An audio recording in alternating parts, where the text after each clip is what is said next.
Hello, welcome back to my channel. My name is Kelsey and let's read the oldest books on my TBR.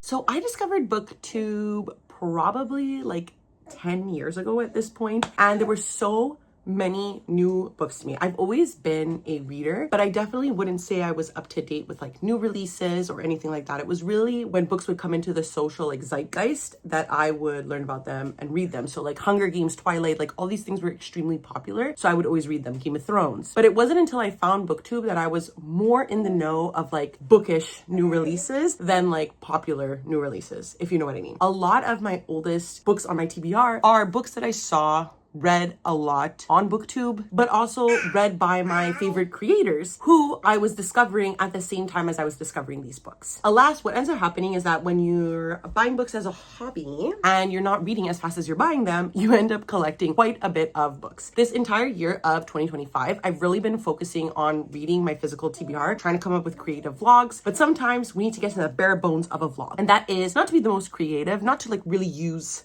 the brain. Sometimes we just need to read the oldest books on the TBR to get them out of here. And that, my friends, colleagues, comrades, is what we are doing today. So because it is October, I tried to stick with a more like dark academia, dystopian, thrillery vibe for this vlog. Obviously, I didn't want to read like a contemporary romance right now. I'm trying to settle into becoming a witch. Like this is the season for me. So the first book I decided to pick up for this vlog was Vida Nostra by Marina and Sergei Dachenko. This is about a young girl named Sasha who is tasked by this mysterious man to collect a certain amount of coins in order to enter this prestigious academy. Then I read Good Morning Midnight by Lily Brooks Dalton. This is the story that follows a scientist and an astronaut watching the end of the world. And then finally, I decided to pick up a thriller for this vlog, and that is The Chalk Man by CJ Tudor. This is about a group of kids who discover a body surrounded by drawn chalk men and how it comes to haunt them 30 years later. So I will send you back to Kelsey 1 week ago when I started with Vida Nostra, and we'll meet back at the end.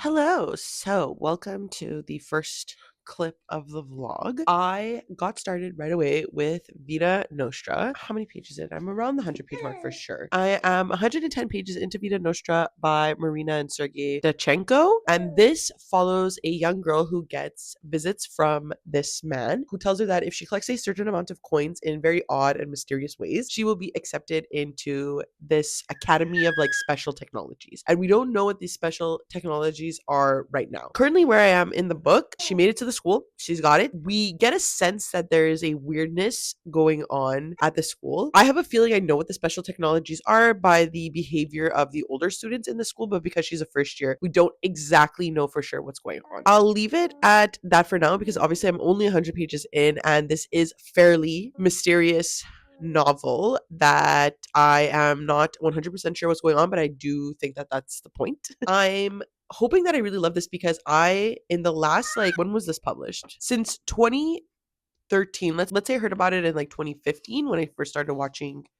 booktube. I have heard nothing but glowing reviews about Vida Nostra. Like, I don't know, I think a single person who ever gave this less than like 4 stars. So that's pretty highly praised in my opinion. I'm really hoping that I enjoy it. The first 100 pages have been, yes, mysterious, weird. I'm definitely liking that. I love weird books. If that's the part that's definitely keeping me intrigued because I don't understand what's going on. The writing is fairly simple. I can't say it's the most beautiful writing I've ever read, and I can't say that it's the most boring writing I've ever read. So we're somewhere in the middle here, and I am enjoying it. I just made an order because we have no coffee in the house. So I ordered coffee, some breakfast for me and my son. I'm hoping that I will get a good dent in. Obviously, I always hope to finish a book a day. I don't have anything to do today, like edit. Oh no, I have to edit a reel. Okay, I'm going to do that and then finish this book. Hello, I don't know how many times I've updated this vlog. I don't think a lot. I'm running behind on being able to post for this, but we're gonna try our best and finish 2 books today and 1 book tomorrow. That's the goal. My son is cheering for me. He believes, so you should believe. I did, in fact, finish part 2 of Vida Nostra, so I am now at page 340, and I have about, I think, like 60 pages left in the book. I am very intrigued by this book and my feelings towards this book because I wouldn't say that I was the most captivated in the beginning, which I think is the part that intrigues people the most when they pick up this book. The beginning of Sasha's journey and like having to collect the coins and the way that she was collecting the coins was honestly quite boring to me. I was just like not really feeling it. I wasn't really interested in that aspect. But part 2, I have to say, has been slaying. I am extremely interested in the magic system here and the scientific way that we are utilizing and performing this magic system. Again, I'm holding 2 things, so I can't really put my hands into quotations because in a sense it is a magic system because obviously it doesn't exist in this world, but it is scientifically explained to Sasha specifically and the way that her body is changing and the powers in quotation marks that she has and what they are becoming. So I was reading a lot of reviews before I started reading this book and I understood none of them because they were talking about words, paragraphs, quotation marks. I was like, what the hell is happening? And now I get it.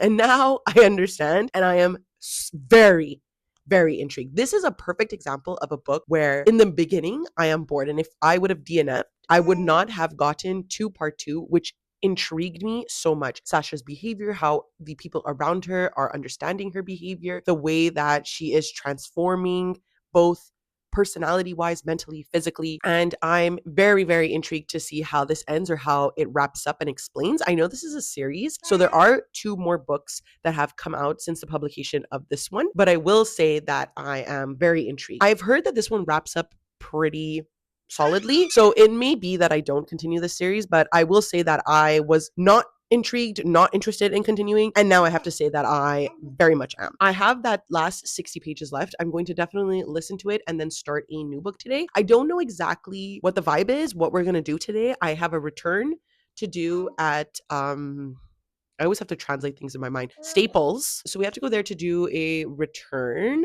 for something that my son is just not using. And I don't, unless we move into a house, I don't think we need to use like a gate, a play gate. He just rolls around and finds himself under the couch anyways. So it's like, what's the point? Maybe we'll do a little bit of shopping. There's a Winners next to the Bureau en Gros.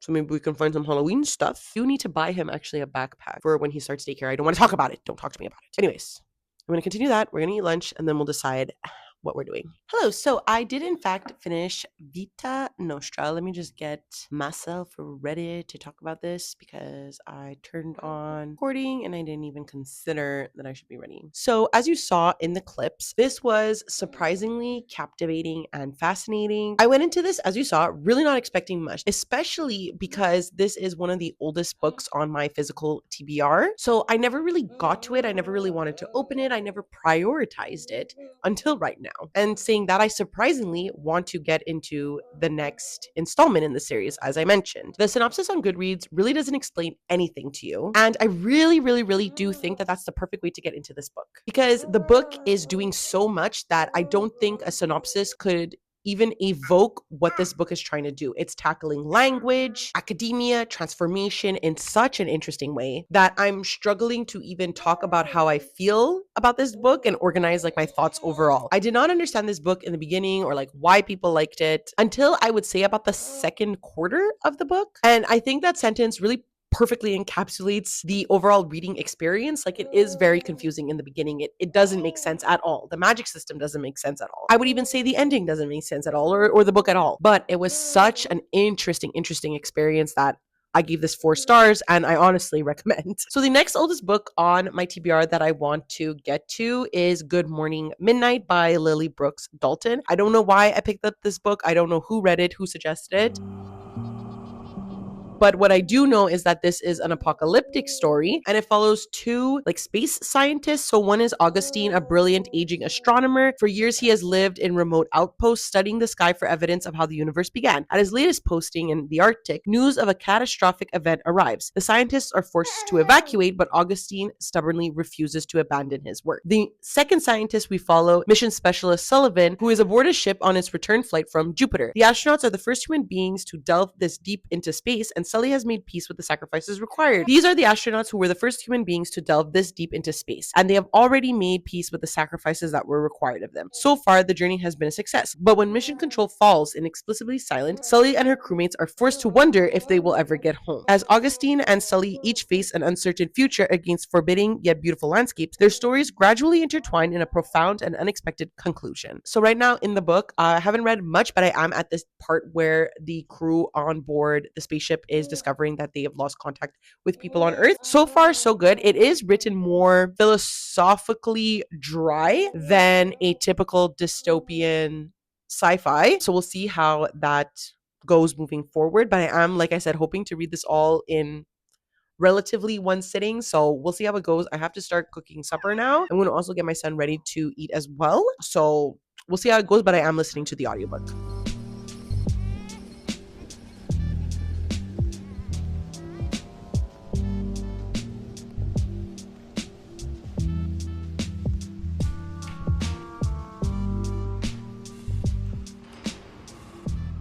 Hello, I'm hoping the sound is fine because I do in fact have to whisper because you guessed it, my son is having difficulty falling asleep. I have created a monster. My boyfriend and I both fall asleep very late. We love to party. We have FOMO. That's right, so does my son. So you would say, oh my God, are you coming here to tell us that you finished the book? No, I'm not. No, I'm not, because it's like he knows. He's like, you have something to do? Not on my watch. I'm happy to report at least that I did get halfway through this book. So I think that's a pretty good sign that I'm probably going to finish this, if not later tonight. I don't know. It's like 11 o'clock, which means I would have like about an hour before I start settling down for bed, but definitely will be finishing it tomorrow. I do have plans to go out with my cousin, because he's here from England, to take him to have Montreal smoked meat, because obviously what else is he going to get here, you know? No real updates since I last spoke to you. I feel like the plot is pretty much the same because we're having a lot of like introspective and internal thoughts about the meaning of life, the concept of like loneliness, how they might possibly feel being the last humans on Earth, situations in very isolated situations. So they don't exactly know what has happened, right? We have Augustine in the Arctic, completely isolated, unaware as to why the scientists even left. And then we have the astronauts up in space who are assuming something bad happened because they've lost touch with Earth, but are more working together to keep themselves sane now that they don't really have a purpose. And I think Augustine, it's in the same way. Like, he doesn't necessarily have a purpose either without research, right? Like, what's the point of researching things if there's no one to report this research to? And I think that that's a really interesting discussion on like the purpose that humans have individually, and do we necessarily have purpose without other human beings, / do we have purpose without judgment or opinion or conversation with other human beings? It's been fairly interesting to listen to. It's not the most engaging of writing, but I don't think that that's the point. There's not necessarily like this grand plot. We don't even 50% in know what happened on Earth, and I have a feeling we won't know because the point of the novel is looking inward. I'm curious if it's going to be some sort of discussion on like capitalism, because obviously without capitalism, the strive to get up every day to work shitty jobs to make money is non-existent. Were we to dismantle this system, like when all the structures of our society fall and we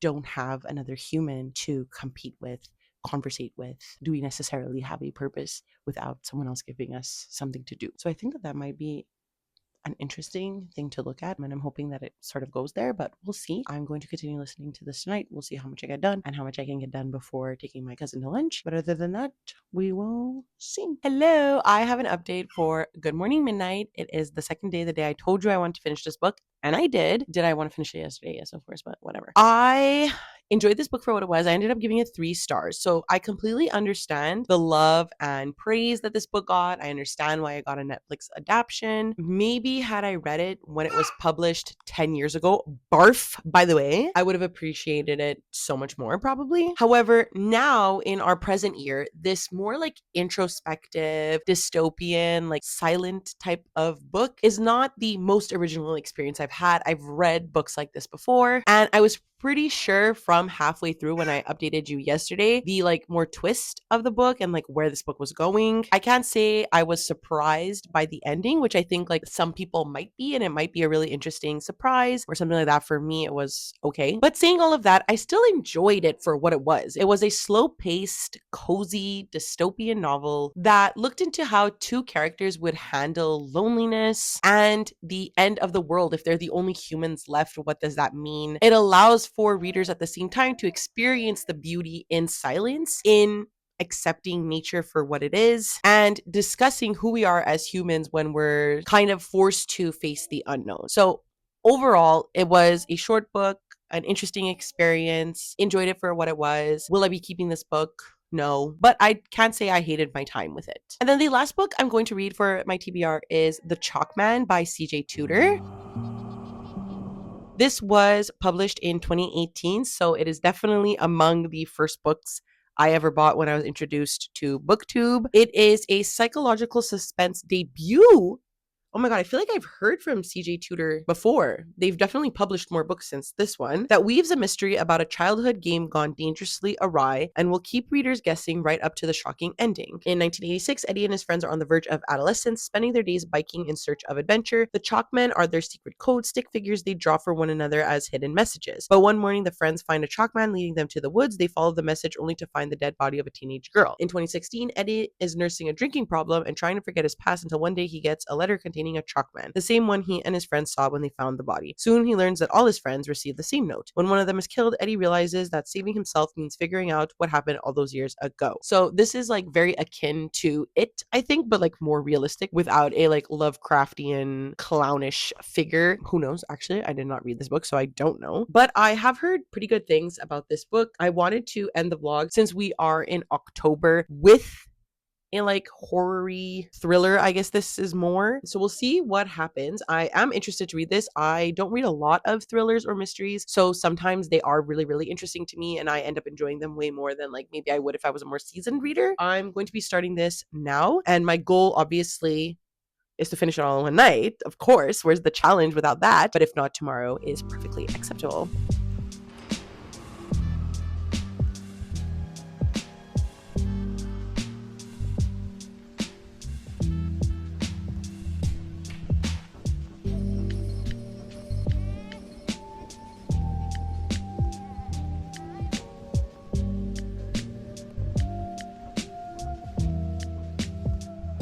Hello. So it's been quite a long day. I haven't had a chance to continue listening to The Chalkman by CJ Tudor, but I did read 50% of the book last night and I'm definitely going to finish it today. So this will be the last book of the vlog. I will say if you're looking for a shorter version of It by Stephen King, look no further because this is exactly the same. Obviously, it doesn't have the Lovecraftian devil demon of It.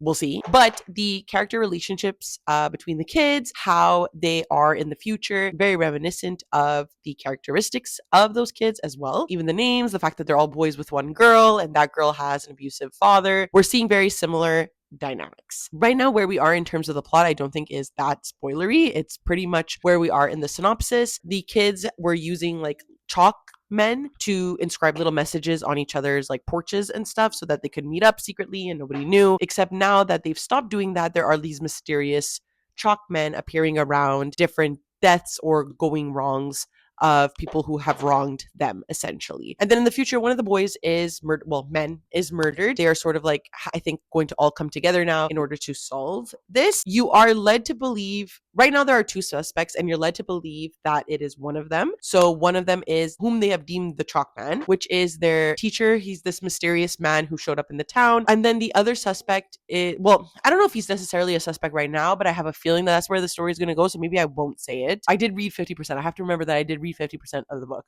So there is stuff that was revealed that might be considered spoilers. I'm interested in it.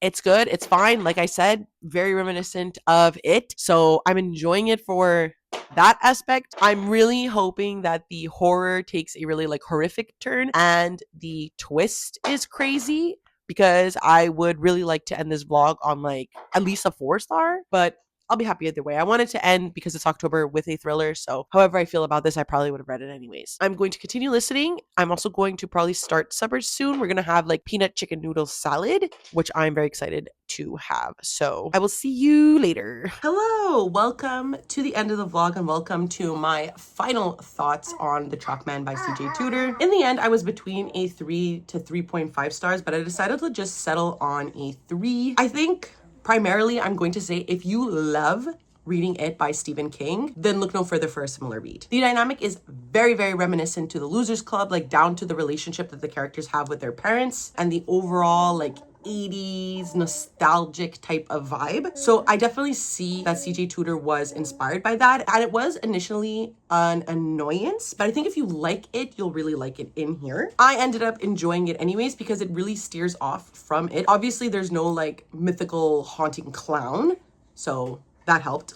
I found the twist in here to be pretty satisfying. It was not the most shocking, I would say, but it made sense for where the plot was going and how CJ Tudor set up things. I think that the way the story was told through Eddie's point of view in both timelines was really interesting, and it really kept me engaged because I really enjoyed his voice and I enjoyed how he was talking about his past and present. Also, I'm going to take the time here to say that the audiobook I listened to was narrated by Andrew Scott, our priest king, and Asa Butterfield, whatever. But Andrew Scott, his voice, I understand Fleabag. His voice is like butter in my ears. And I have a feeling that it made me enjoy it. I'm like literally getting shivers right now. I think his narration made me enjoy maybe Eddie's perspective in the future more. I don't know how I would have liked this without the audiobook, so just take that as a caveat. But overall, it was a fun, satisfying read. I'm not going to think about it forever, which is why I'm only giving it a 3 stars, but I definitely did enjoy it. So let's summarize my overall thoughts for the vlog. The first book I read, and definitely the most successful of the vlog, is Vida Nostra by Marina and Sergei Dachenko. I gave this 4 stars, really, really enjoyed it. I didn't think I was going to, so I'm really surprised at where we're at, and I'm really looking forward, hopefully, to finding a copy of the next installment. After that, we read our first 3-star of the vlog, which was Good Morning Midnight by Lily Brooks Dalton. Good, satisfying, nothing to write home about, and I felt, like I said, the same about The Chalk Man as well, settled on a 3 stars. I will say in regards to my goals for the vlog, which was to read the oldest books on my TBR, I'm extremely satisfied and I do want to do it again. So let me know down below if you'd be interested in knowing like what the oldest books on my TBR are, how I feel about them, because I definitely enjoyed this task and it made me pick up books that I'm constantly putting off, but obviously kept for a reason because they were still interesting to me. But that being said, this is the end of the vlog. If you would like to follow me on any of my other social medias, I do reluctantly leave a link down below to my Goodreads, Twitter, and Instagram if you would like to follow me there. Of course, as you know, comrade to comrade, we are all victims of capitalism. So until those are taken down, you can follow me there. And of course, because it is the end of the video, please do not forget to like, subscribe, and ring the notification bell. It does wonders for my channel, makes me feel really good. And that's it. I never know how to end these things, so I will see you next time. Okay, bye.